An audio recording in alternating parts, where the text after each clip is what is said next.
Namaste. There is a misconception that yoga and spiritual life is for the old age. If we really understand yoga in its true sense, then we discover that yoga is the way of life. And if we adopt the way of life at an early age, then we see that all that yoga gives us actually makes life much more beautiful. It's a very, very pragmatic gift of grace to mankind upon earth. And the sooner the better, because we have to lead a whole life. And if we base it on yoga, life will grow beautiful rather than waiting for old age to take to yoga. So, of course, we can say that there are two aspects of yoga. One, the extreme experiment of yoga, where one launches into discovery of the divine, union with the divine. And not all may be ready for that at a very young age. But there is something else aspect of yoga which is about creating a foundation for a beautiful life. And that must begin very early. That's why we see that in ancient Indian tradition, when there is a thing about the four purusharthas, four foundations, four aims. So it starts with dharma, then goes to earth, kam, and then goes to moksha. Foundation is dharma. Dharma has nothing to do with religion and ritual. Dharma is to know the right law of living. We don't know that. Schools teach us how to get a job. Parents force us how to earn more money and get position in society. Whereas in ancient India, the stress was on dharma, which includes many things. There is a dharma of the body, how to stay strong and healthy. There is a dharma of the vital, which seeks enjoyment, but how to have a rightful enjoyment so that we don't stumble because of our seeking for enjoyment. When we don't understand it, that's why people take to things like drugs and alcohol and things, because they don't know how even to just be happy. There is a dharma of the mind in its seeking for knowledge, which is much vaster than simply information gathering. This is the dharma of the heart, to love. We don't know how to love. So many times I have youngsters asking, I'm going through a heartbreak. Well, it's simply because we don't know what love is. Now, we'll take up some of these issues subsequently. And then, of course, there is a dharma of the soul. So even if we don't take to that extreme aspect of yoga, which has to come naturally through a growing aspiration, but even to lead a life where there is artha and there is kama, the right desire. Kama is not nothing to do with, unfortunately, sexuality. Kama is about desire. And Shri Krishna says that a desire which is with dharma, dharma sammat, is an acceptable thing. It's about ordinary life also. So even in ordinary life, if we have a good foundation, then life grows beautiful. So everybody should engage in at least that much. We should have in our schools something like foundations of human life. And one such solid foundation, which is useful both in human life, in ordinary life, and of course in spiritual life, is peace.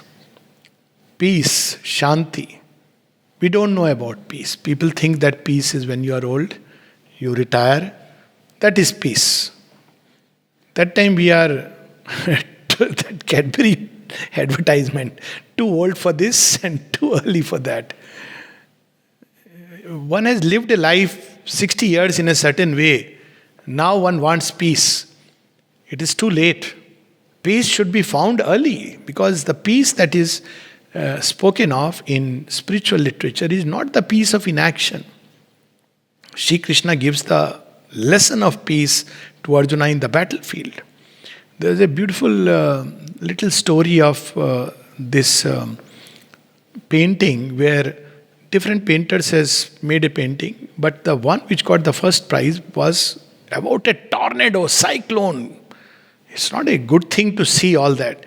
But there in the tornado, there was a little tree shown, and in that little tree there was a nest, and in the nest there was a little bird, as if she was an icon of trust and peace even in the storm.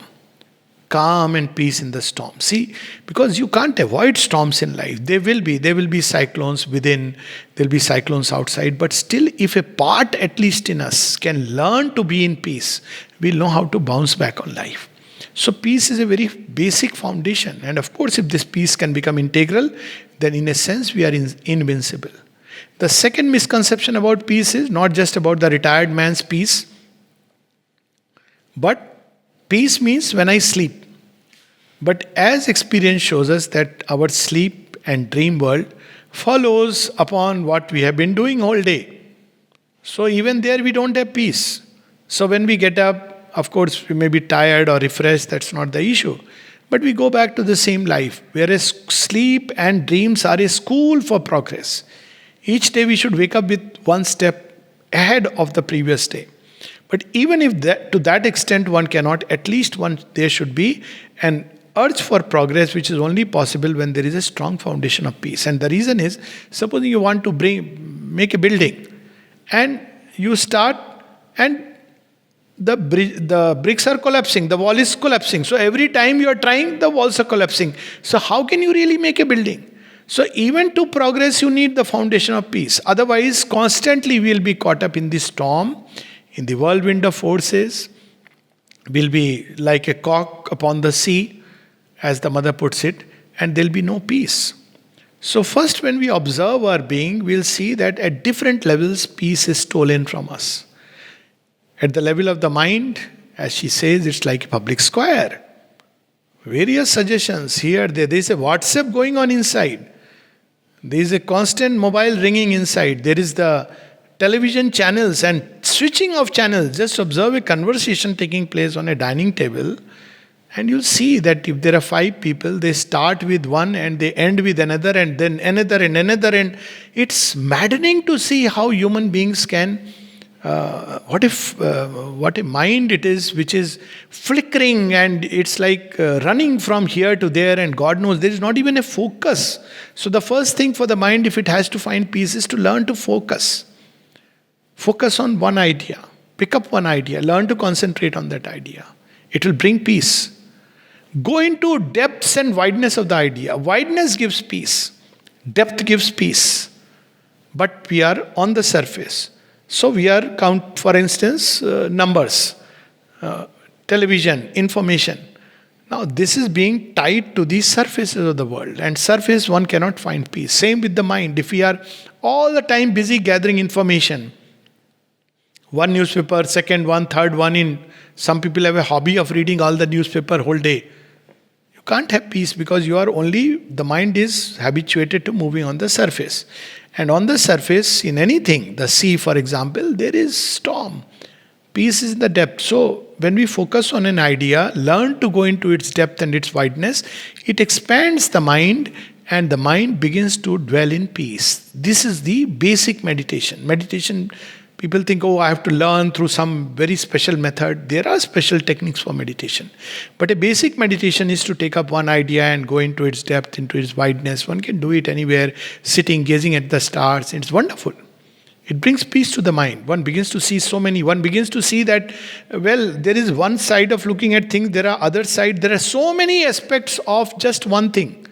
So many conflicts that arise in the mind because of differences of opinions get sorted out, because you know that each opinion has some truth in it, and each opinion is a distortion of that truth.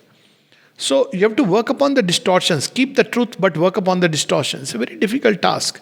But if we do it within ourselves, we'll find some kind of a peace of mind. Same with the heart. Again, the surface heart. Constantly in a state of turbulence. So-and-so said this to me, so-and-so didn't say this to me. And then, all the storms and passions that arise, because heart is very closely linked to the passion. And then there are inner storms, one is caught up, and so many relationships are destroyed because of this anger, this passionate upsurge. And people all the time think that they are in love. God knows whom people are in love with except themselves. Because it's only selfish love that can behave like that. But again, if we go deep into the heart, when we go beyond the person, the surface person, personality of the moment whom we claim to love, and we go deep inside or deep within us to discover the true source of love. Little exercise can be there. That if we are loving a person, why are we loving a person? Is it because of the surface appearance? Is it because of something? And a simple exercise is discover at least one quality in every human being which you feel is lovable. This is not a very difficult thing to do. Second is don't limit love only. We think love means this person, that person. But love is in whole creation. We can love plants, we can love animals, we can love all kinds of things, we can love stones. So when we begin to have this expansion of the heart, and we go deep into love and discover that love has nothing to do with all that I believe that I love, but love is a giving of oneself. And then nobody can stop, nobody can come in the way, and we'll find that the heart slowly settles down to a peace. But if it is on the surface, constantly analyzing, X said this, Y said this, Z didn't say this, and so on and so forth, and we are constantly on the appearances. Appearance is not only about physical appearances. Appearances are about many things. The way one speaks, the way one drinks the cup of tea in hand. All these are appearances. Appearances are the surface personality and its behaviors. But if we go deep, we'll discover that there is something in everyone. See how the mother, when somebody said, oh, this person is useless, that person is useless, and the mother kept saying, no, there is something good here, that here. And ultimately, mother says, oh, this person, you know how beautifully he put stamps on the envelope? Look at that. The ability to discover that grain of gold hidden behind much chaff. When we begin to do it, we'll begin to love truly, at least little bit. True love is a very big word. But the heart will begin to be at peace, because when we are in the company of a person, we are connected with that part. Unfortunately, in relationships, we often bring out the worst. So, the heart can find peace. Same with life energy, constantly jumping from this little goal to that little goal to that little goal. And people who lead this kind of life, obviously they feel life is meaningless. It is meaningless if we lead it like that. But again, if we go into the depths and say that, well, there is this aim worth striving for, then many things on the way will automatically drop off. Let's take an example. That supposing I sit in a train and I don't know where the train is going, I don't know where I have to go, and I have sat in a train because the train is just going. I want to enjoy. Somebody said, oh, it's a lovely journey. Okay, I sit in a journey. Like people say, life is a journey. All right, I sat in the journey. Now I have no orientation. This train may be going towards literally hell. But I am sitting in that, enjoying the journey till one day it crashes. It's like, one image which I can never forget on my scooter, and somebody in front, a butcher carrying a goat tied behind his Luna, as you see in Incredible India. And this goat was eating grass, must be thanking the man who was carrying her, that what a fortunate goat I am, sitting on a Luna, looking at other goats and feeling very proud, not knowing that this pride is going to very soon, because it has bartered its freedom for something else, and it is going for comfort, and this pride is going to be its nemesis, and it's going to be butchered very soon. It'll become somebody else's taste. So this surface life in which we are jumping from one aim to another, but supposing we have a goal, then what happens? Supposing a simple thing that I am going from my house to ashram, and I know I have to go there.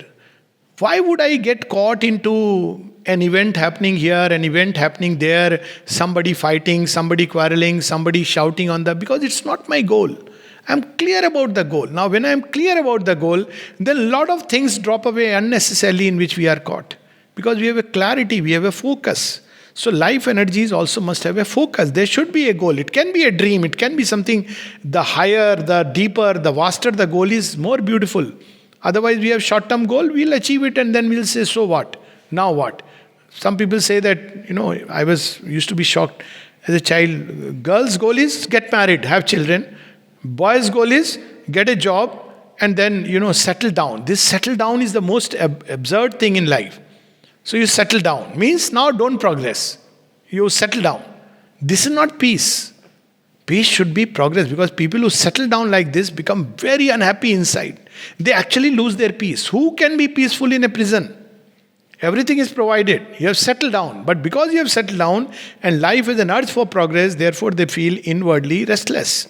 So there must be a goal for life. And the greater the goal, the vaster the goal, the higher the goal, the sooner we'll find peace, because we won't have time to waste over many things. As Mother says, step back and see. See that in life, most of the things over which we waste our breath, our energy, is so meaningless, it's so temporary. It's a passing little thing. We call it storm. But actually, it's nothing but storm in a teacup. So when we look at life by stepping back, we'll see that most of the things to which we have given too much value, it's a misplaced value, are meaningless. But the things which are of lasting values, truth, eternal love, true freedom, unity, peace, harmony, beauty, sweetness, delight, we don't value it at all. We think that by these things we'll get peace. Now, mind you, I'm not talking of that absurd kind of thing that we are aiming for happiness. So ultimately you are going to get happiness. Use spiritual processes to find happiness. You don't have to go through this rigmarole. No. Happiness is not the goal of life. Happiness comes by progressing. A person who is seeking happiness in life is actually the most miserable, because the moment he has happiness through something that he has found, he will very soon stop valuing it. It's like people who want to find happiness and they think if they get this job, if they have this money, if they get married here, they will be happy. But the moment they have it, it begins to slip like sunlight between the fingers or water from the hollow of the palm. So this urge for progress, it gives joy, and with that joy comes peace. And finally, for the body too, there is peace. Inertia is not peace. Constantly body sitting like a sloth is not peace. So when we give the body the needed body doesn't need much for peace. We know it. If we overeat, it is restless. If we undereat, poor body is hungry. It won't trouble, but it will create, as they say, when the belly is hungry, people have all kinds of crazy things. So moderation for the body. In fact, for everything, but for the body especially, moderation is a very good rule. Not to do anything in excess, not to do anything in, as the Gita puts it, neither sleep on too soft or too hard a bed. Don't either excessive eating or excessive fasting, because excessive fasting also stimulates. It excites the nerves at another level. So observing moderation, balance of exercise and rest, balance of work and rest, all these things make for a peaceful physical constitution. And this much peace is within the reach of everyone. But we can go beyond, and if we take that attitude, that truth of experience, that peace is a concrete power of the eternal, it's an aspect of the divine. Shantam Sivam. So if we call peace, invoke peace, ask peace from the divine, very simple. Grant me peace. Maybe initially when we sit, nothing may happen, or we may be walking, we can ask peace. It's not that divine wants us to ask in a particular way. But after a while, if we are sincere in our quest for peace, a time will come when peace begins to descend. It comes from above. It's a gift. It's a solid peace. That's a different peace from whatever we have talked about. It's a solid peace which comes and cleanses us of many things. It's like a purifying river, because much of things that we do, stupid things that we do, is because of the restlessness inside. And this peace comes and, takes away many things which make us do things which have consequences which are not very desirable. So this peace can be invoked from above through a Shanti mantra or simply calling peace, one way or the other. We can set aside a separate time for calling peace. We can call for peace wherever we are, whenever we are. We can call peace in front of Mother's picture, or we can ask for peace within, to the divine presence, to the divine Mother within. But after a while, it is bound to come. And once it comes, then life changes, or we can say, then life truly begins. Without peace, there is no lasting progress. Thank you. Namaste.